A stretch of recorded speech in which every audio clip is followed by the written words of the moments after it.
And this, as I'm closing out for this video, is a business idea that I would love for anyone watching this to do this.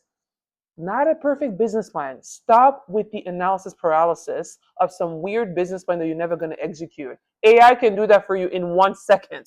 No, you are in the game of execution. This is how you're going to win in 2026.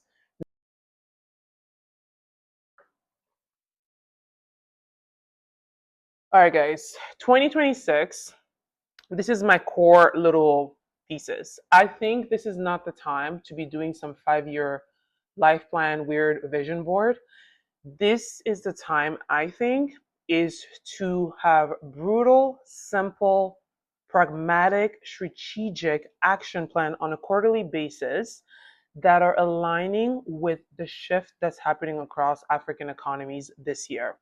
I think we need to let go of the old playbook of this like political gravy, as I like to call it, and really accept that this year onward, Africa is going to go towards pragmatic builders. Welcome to the Diaspora Playbook. This is the Noemi & Co podcast. Let's get started. Okay, so as always, I have my laptop in front of me. I know it takes away from the experience of like having eye contact, but if I don't have my laptop with me, you guys, I will go in tangents. I will literally go off the rails, which I can easily do. But I want to make sure that I give you quality and that you walk away with pragmatic tools that you can apply. So let's get started. Okay, so here's the thing. This video today, we're going to talk about 2026 in a quarterly calendar. For anyone that's ever worked in corporate, this is one good tool that I took away from corporate, is take a 12-month calendar, break it apart in 3 quarterly parts. It makes it more easy to have a SMART or KPI approach of the next 3 months, this is what I want to achieve. And you're able to analyze it and make it happen rather than just doing like a 12 months to 3-year plan. It's overwhelming. So let's start with the core of what I want to talk about before I give you guys a 12 months calendar, okay?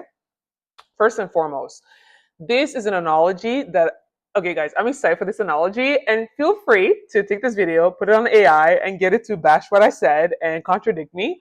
But what I think is this analogy called the Swiss cheese analogy. Okay, please follow me with this one, and I'm getting somewhere, okay? So think of it as a block of cheese. I love cheese, although I'm very sensitive. I love cheese. So a block of cheese, my favorite cheese, shout out to Goma, east of Congo. They have the best cheese. It's this like yellow block of cheese, solid, okay? Think of the old African playbook as that solid block of cheese. What does that mean? The old playbook is this idea that the closer you get to power, you get monopoly, you get market opportunities, you get contracts. And so what that means is that wealth is, especially for sub-Saharan Africa, and Congo is a great example of that, of how Belgium built this country. Wealth is based on extraction of raw materials. So that's the solid block of cheese, right? And Congo, we're not an exception of this when it comes to minerals. I think Nigeria is the same thing with oil. God bless Dangote for trying to build his refinery, but the pushback that he got, because a lot of people like when it gets extracted, they don't want it to stay in the country. I mean, look at today with Sudan, right? Like these are examples of nations that are a solid block, but the block is now starting to have holes, which is where these nations start to look like a block of Swiss cheese. If you ever look at a Swiss cheese, there's holes. It looks like rats like ate a few holes. This gets me to my new point, which is the current reality that we're in. I think we're now, many African states and countries are becoming like a block of Swiss cheese. It's a block of cheese with a bunch of holes in it. Those holes, in my opinion, need to be filled with the private sector. What does that mean? Where the state has failed to deliver in the defense of many states and governments, which I hate politics and I don't want to get into that. I think the downfall with sub-Saharan Africa, post-colonization, many of us have not really fully recovered. And what ended up happening was there's some stuff that the state took out of greed or out of God knows what, or maybe thinking that they meant well, should have been the responsibility of the private sector, right? Like the state's job is legislation, but I think sub-Saharan Africa is one of the places where power, which is money, really business people, authority, which is the law and governments, this continent is one of the few places where the two are the same thing and have been in the hands of politics. But now the new playbook is this block of Swiss cheese with holes in it needs to be filled. And I think filling those holes The old playbook was just to like extract out, but the players that are going to win pragmatically right now are those that are going to be in refineries, in transformation of those raw materials being transformed in country. If you want to sell the end product to foreigners, that's fine. But if you look at the value chain, you win a lot more by building the refinery, whatever sector it is, and refining it. This could apply to plastic. This could apply to waste. It doesn't matter. Transform, not just focus on the raw material. I'm even thinking of myself with the honey. Yes, right now we're exporting honey. We're trying to export now baobab, hibiscus, and moringa powder. But my experience with moringa powder and baobab made me realize, okay, you can't just take the fruit or the leaf. You gotta like invest in like a drying mill, convert it to powder. And when you convert it to powder, when you're exporting it, the cost that you're able to charge to buyers is way higher because you did a huge part of the transformation that they use. In the case of honey, my dream actually is to sell my honey to meaderies. Meaderies is honey wine. And the dream long term will be to set up a meadery in Congo, in Kenya, where we transform the wine in house. By the time it gets to the US, by the time it gets to Eastern Europe, it's ready for consumption. We did all the transformation. And this you can apply to many sectors, right? And I think that this is really where the opportunity is really heading. And I think you can apply this in everything from processing to logistics to the branding to the getting it to market. The money, I think, is in everything happening right after extraction before consumption. That part, those that are able to do it in country, I think are going to win. I think a sector that I would have loved to see this more is electricity. In Congo, we have a serious electricity issue. And right now, the government has announced so many advantages for energy programs. The thing with energy, though, it's so costly as an industrialization, but I think there's so much opportunity, you guys. Like Congo, we sit on the Congo River.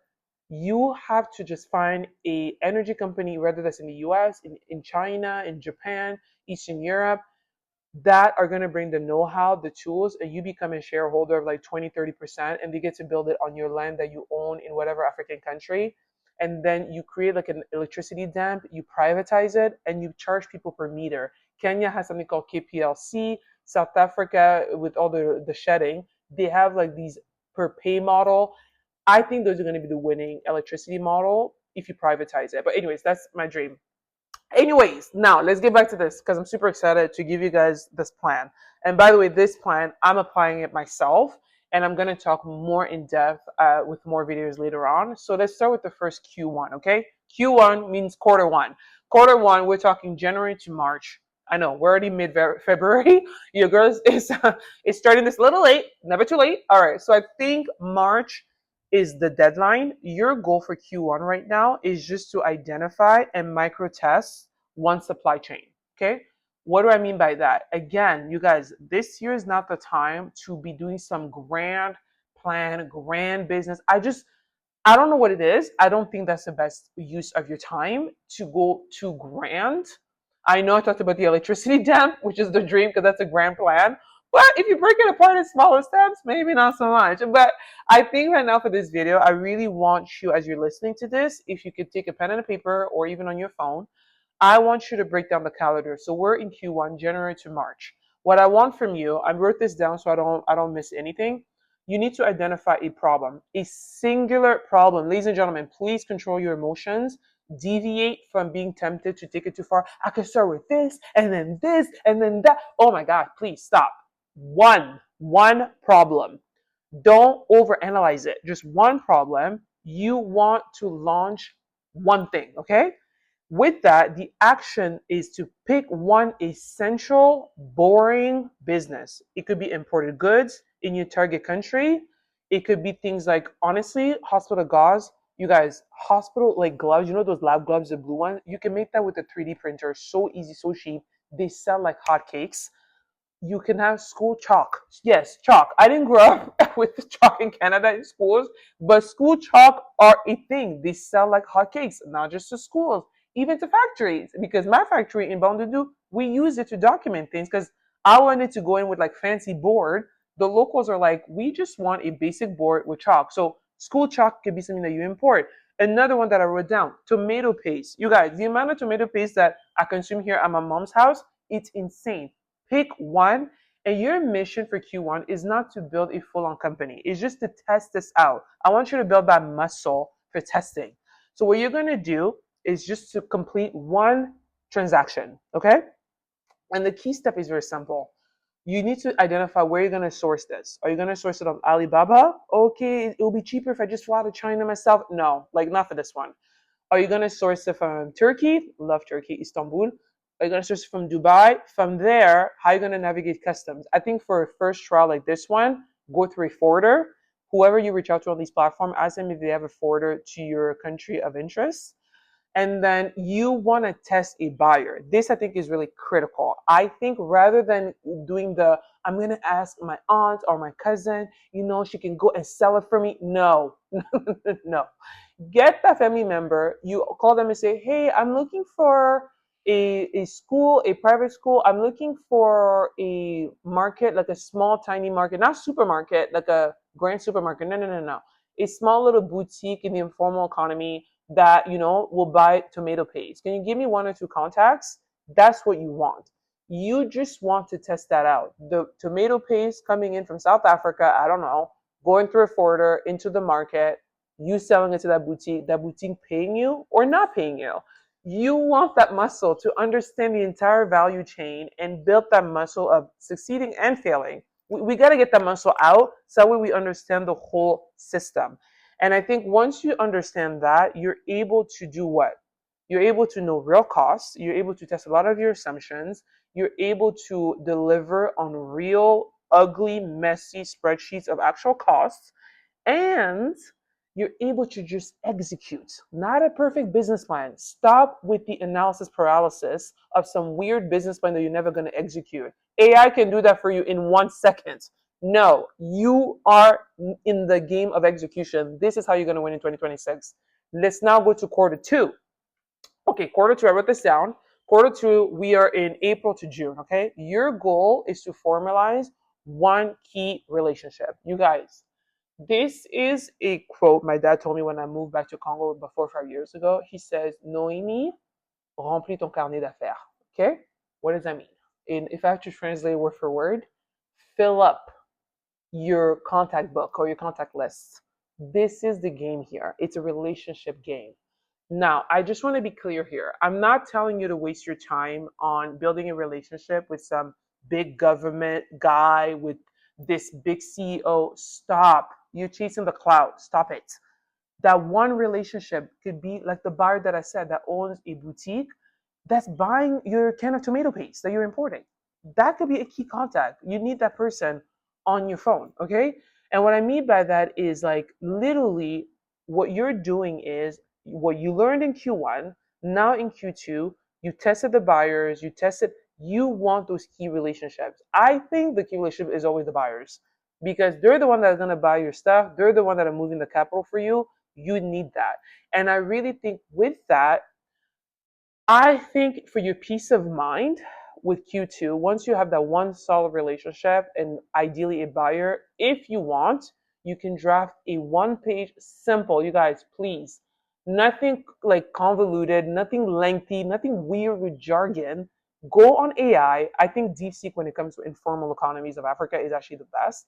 But go on AI, whether that's DeepSeek, whether that's Claude, whether that's GPT. Actually, Claude sometimes can be a bit lengthy and wordy, but ask AI, this is the country that I'm operating in. This is what I'm doing. I found this key partner who is a buyer of my tomato paste.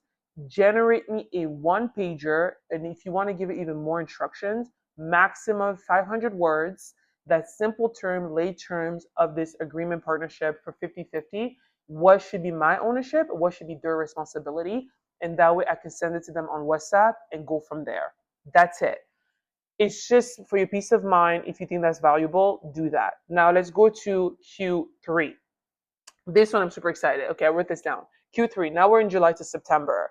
Your goal is to document one process that you can sell.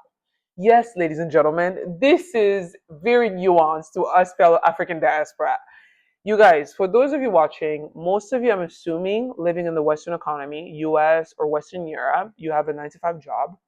Your job is built on processes. And I actually think those that are in white collar jobs, so those are office jobs, they're the ones that are the most threatened by AI, especially if you're not a specialist, right? Because this is what corporate does. They build processes so that even if your manager is not there, you've kind of been trained to be kind of like a robot to repeat these processes. As much as that may kill your soul and bore you, but that's where the money is. So once you've learned everything from Q1, again, you've imported stuff, you've locked in the buyer, and then Q2, you have that contract, that whole thing, you see mess, you see headaches, I see products. Take that and turn it into products that you're selling, frameworks. People, literally, look up my new website, lubembointel.com. I'm like on LinkedIn, that's all I talk about now. It's complementary to my Lubembo aggregator business. Just to background context, as an aggregator, I focus on superfoods, honey, moringa, hibiscus, baobab.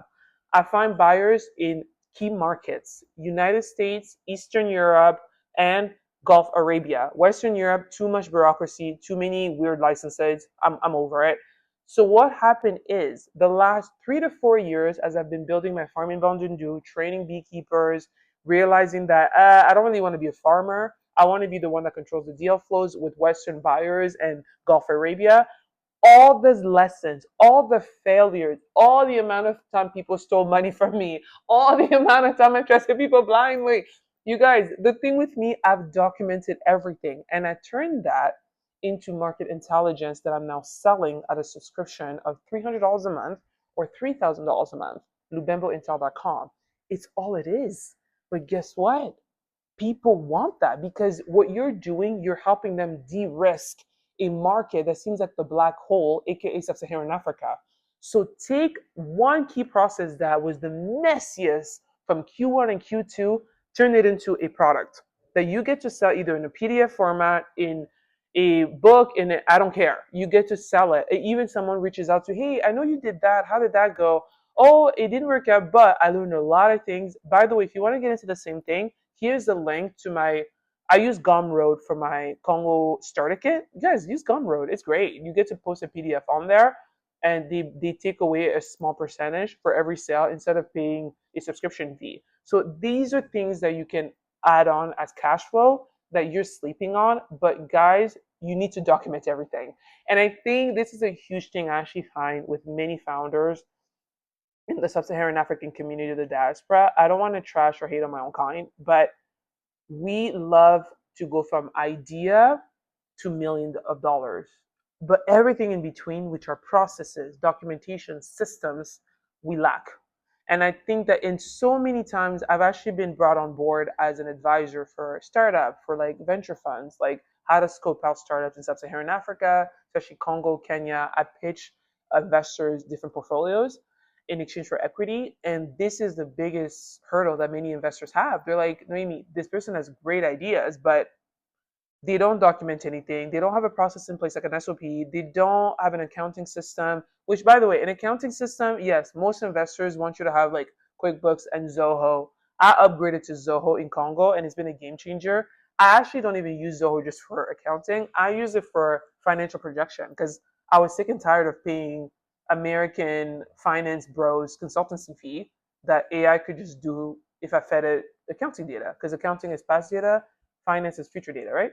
So that's why I got into Zoho. But before that, we were using Google Sheet and it was great. Investors loved it. So it's just you documenting things. And once you document that, you can productize it and sell it to people to help them de-risk markets, which is also why I even started my Substack, which, by the way, there's a link in my profile. Feel free to subscribe. I'm so transparent on everything I've learned and my processes that I'm literally saving you guys thousands of dollars and headaches, right? So let's now go to Q4. You guys, this one is like, you guys, I'm begging you this year, if you are watching this, you remember the diaspora, you're itching to come back to the African continent and start something. I'm begging you for Q4. Now we're Q4, October to December, end of the year. I want you to make one connection in another African hub. What do I mean by that? So my case is a great example, right? I'm originally from DRC, grew up in Canada, educated in Canada, worked in Canada. Then I worked in San Diego. I've had many startups in Congo in between. And so the last 3, 4 years, I was living in DRC, and then last year I made the move to Kenya. So I'm between Nairobi and Kinshasa. And you guys, it's been the biggest game changer. At first, I left Kinshasa because I was drained, and I did a whole video on it. But over time, I was like, this was the best decision ever. Like, I definitely see myself living long term in Kenya and still have a foot in DRC. It's only a 3 hour flight, so it's very doable.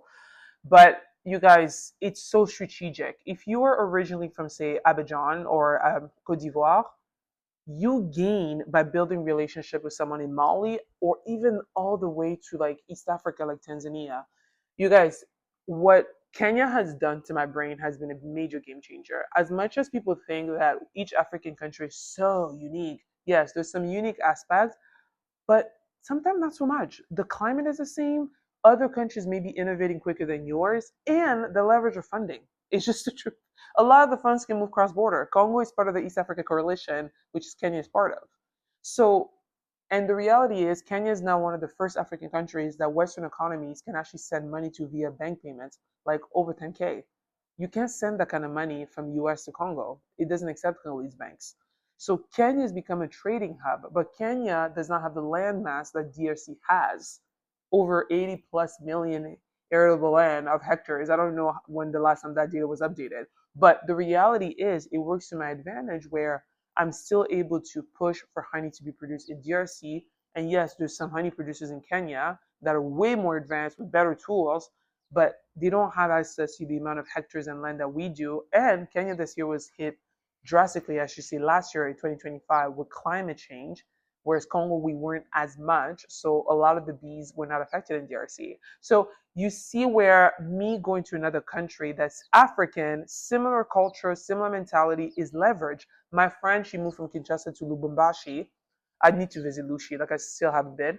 But Lubumbashi, again, DRC, because we don't produce as much, it's a city that lives off of imports from Zambia, Tanzania, and Kenya. So she has a logistics company like I do, and a lot of her stuff that she does, it goes through Zanzibar, it goes through Tanzania, it goes to Mombasa in Kenya. Like she is able to literally leverage the entire East Africa area into Lushi. Like I'm really encouraging if you're watching this to really build relationship with another African country that's different from your country of origin. And I also think the reason why it's very critical, this one I need to highlight, it will help you be recession proof. What do I mean by that? You need your businesses to be built in such a way that if one market fails, you have asset, relationship, interest in another market as well. And I think the old playbook was that all of our eggs were put in the Western economy. I'm so sorry. The moment Brick Shares, Warren Buffett sold his stock options, I was like, oh heck no. Like, God bless the SP 500 and Vanguard, but the old playbook, I think, as African diaspora was, we're gonna put all our money in real estate and stock portfolio in the Western economy because those they don't fluctuate as much. Fair enough. But in my case, I had a property in Canada. It's been a headache and a pain. Like the cost of living in Canada has risen, the interest rate has gone up, taxes have gone up. My condo, my tenant, God bless her, she cannot pay me enough to cover my mortgage costs. So now this property has become a liability, not an investment.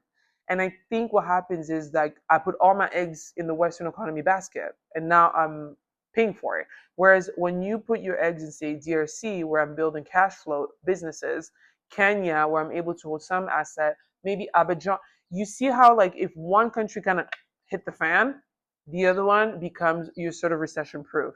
And I also think it's so key, I think, of building relationships in different African economies. We are becoming an interconnected global economy. What happens over here, over there, they hear about it within 2 seconds. So I really think as Africans, what keeps us apart, what keeps us from developing this continent is that we don't work together. This is just the reality for most of Black Sub-Saharan Africa. The exception, I think, is the Somalians, which I'm doing another video on that. I'm so excited. But they have successfully worked together as a community. But the rest of Sub-Saharan Africa, I'm sorry, we work together in like fragmented silos, but not as a collective. And I think building relationship in other African countries allows you to leverage other business opportunities that your home African country may lack, and you may fill that gap. And this, as I'm closing out for this video, is a business idea that I would love for anyone watching this to do this. I wanted to do it. I was so close to doing it, but I dropped it because I was like, I need to focus on my aggregator business. But I see an opportunity for air freight from Kenya to Kinshasa. So Nairobi, sorry, specifically to Kinshasa. What do I mean by that? Kinshasa, DRC, unfortunately, we're on the dollar and we don't build that many manufacturing. So what happens is the old playbook was a lot of people used to import from South Africa into DRC, and rightfully so. The rand is just cheaper than the dollar, and South Africa has a lot of production, right? They don't always depend on China as much. So I think the new opportunity is buying things from Kenya and shipping it to Kinshasa, or your job is just to be an air freight company. Like your job is to build a relationship with forwarders and exporters in Nairobi, because I think per kilo Kenya Air to Kinshasa, I think it's about $3 a kilo. Build a relationship with those guys because they're able to clear custom orders from Nairobi. And then in Kinshasa, build a relationship with custom folks at the airport in Gili.